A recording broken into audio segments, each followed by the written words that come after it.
बिस्मिल्लाहिर्रहमानिर्रहीम अस्सलाम वालेकुम। लास्ट जो लेक्चर हमने डिस्कस किया था एमसीक्यू से रिलेटेड, उसमें हमने कंप्यूटर बेसिक्स और कंप्यूटर की जो हिस्ट्री थी उससे रिलेटेड कुछ एमसीक्यूज़ को डिस्कस किया था। आज हम उसी को ही कंटिन्यू करते हैं और स्टार्ट करते हैं। विच of the following scientist produced first micro processor in 1971 for Intel. अब यहाँ पे जो साइंटिस्ट आपसे पूछा हुआ है ये इंटेल के लिए इसने फर्स्ट टाइम माइक्रो प्रोसेसर बनाया था in 1971 and that is Ted Hoff. ये अपने नाम याद रखना है। इसके बाद है the first complete micro processor to be located on a single chip was Intel 4004।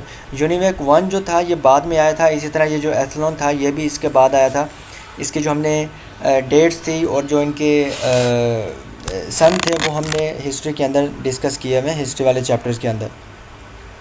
और ये जो लिखा हुआ है to be located on a single chip, complete processor to be located on a single chip, इसका ये मतलब है कि एक पूरा प्रोसेसर के जितने भी मॉड्यूल्स थे, जितने भी उसके पार्ट्स थे, जिसके अंदर control unit, ALU, arithmetic logic unit, ये सारे के सारे एक ही चिप पे एम्बेड किए हुए थे, एक ही चिप पे इंटीग्रेट किए हुए थे। ये फर्स्ट कंप्लीट प्रोसेसर का ये मतलब है। Which one of the following is true about micro processor developed by Ted Hoff, ये हम ऊपर डिस्कस कर चुके हैं। Contains IC stands for integrated circuits. जी बिल्कुल, जो प्रोसेसर होता है वो इंटीग्रेटेड सर्किट्स पर कंटेन कर रहा होता है।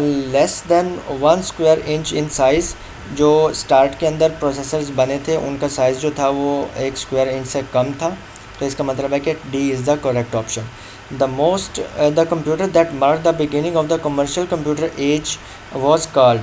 जो यूनिवेक 1 था इसको हमने कहा था कि ये फर्स्ट कमर्शियल पर्पज़ के लिए जो कंप्यूटर जनरेट किया गया था, डेवलप किया गया था, वो यूनिवेक 1 था। जो एनीवेक था या ये जो बाकी लिखे हुए इनको सिंपली आप डिस्कस कर सकते हैं कि ये कमर्शियल यूज़ के लिए नहीं थे। और ये वैसे हमने एनीवेक जो है ये तो हमने डिस्कस भी नहीं किया। इसके बाद है transistors had all the following advantages over vacuum tubes. Smaller in size, yes transistor were smaller in size. Greater speed, जी बिल्कुल ट्रांजिस्टर्स की ग्रेटर स्पीड थी। लेस हीट जनरेशन, जो ट्रांजिस्टर्स थे वो लेस हीट जनरेट करते थे। तो इसके लिए डी ऑप्शन होगा कि ये तमाम एडवांटेजेस थे ये ट्रांजिस्टर्स को वैक्यूम ट्यूब्स के ऊपर हासिल थे। इसके बाद है which company created the standard that is followed by most of the PC। तो IBM सेट स्टैंडर्ड्स जो कि बाकी तमाम PC मैन्युफैक्चरर्स की तरफ से फॉलो किए जाते थे। ये हमने हिस्ट्री वाले चैप्टर्स के अंदर डिस्कस किया था कि जो एप्पल ने first time processor micro processor use किया था वो IBM का यूज़ किया था। Desktop and personal computers are also called main frame computers. No, जो पर्सनल कंप्यूटर्स हैं और जो डेस्कटॉप कंप्यूटर्स हैं इनको हम मेन फ्रेम कंप्यूटर्स नहीं कह सकते, सुपर कंप्यूटर्स भी नहीं कह सकते।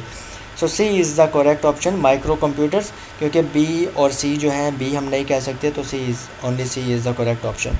The most common operating system for Windows is Microsoft Windows.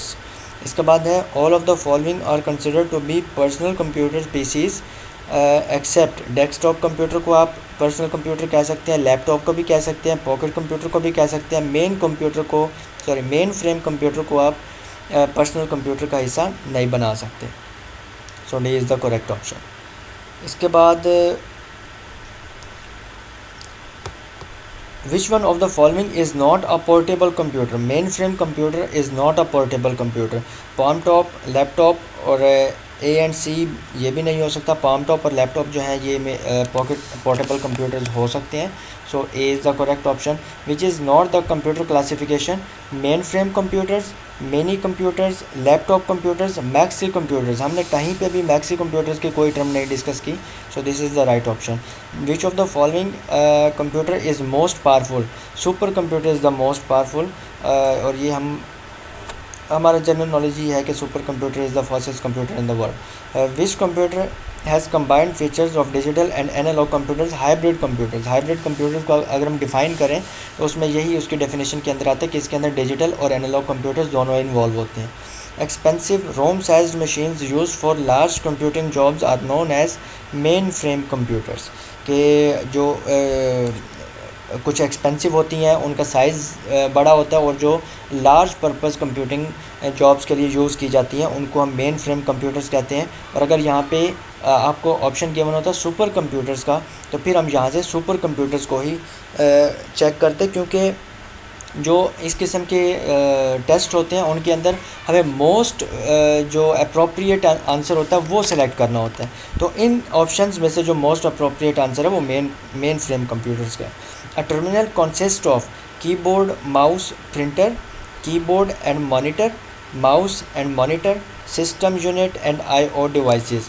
तो नॉर्मली जो टर्मिनल है उसको हम एसोसिएट करते हैं IO डिवाइसेस के साथ, इनपुट आउटपुट डिवाइसेस के साथ। तो इसके लिए जो यहाँ पे थोड़ी सी एम्बिगुइटी है इस क्वेश्चन के अंदर, तो कीबोर्ड और मॉनिटर भी टर्मिनल्स हो सकते हैं, माउस और मॉनिटर भी टर्मिनल हो सकते हैं, कीबोर्ड, माउस एंड प्रिंटर ये भी टर्मिनल हो सकते हैं।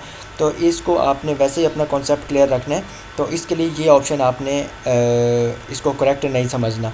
इसके लिए A, B एंड C ये तीनों ऑप्शंस इसके करेक्ट हैं। सिस्टम यूनिट जो है उसको हम टर्मिनल नहीं कह सकते, IO डिवाइसेस हमारी टर्मिनल्स होती हैं। इसके बाद आ जाता है mini computer. Mini computer is faster than the micro computer, expensive than the micro computer, smaller in size than the micro computer, both A and B। जो इसके A और B ऑप्शंस हैं ये दोनों इसके लिए ट्रू हैं। तो आज के लिए इतना ही, और नेक्स्ट लेक्चर में हम इंशाल्लाह इसी को ही कंटिन्यू करेंगे, और जो हमारे बेसिक्स और हिस्ट्री से रिलेटेड MCQs हैं उनको हम वाइंड अप करेंगे in next lecture. Till then अल्लाह हाफिज़।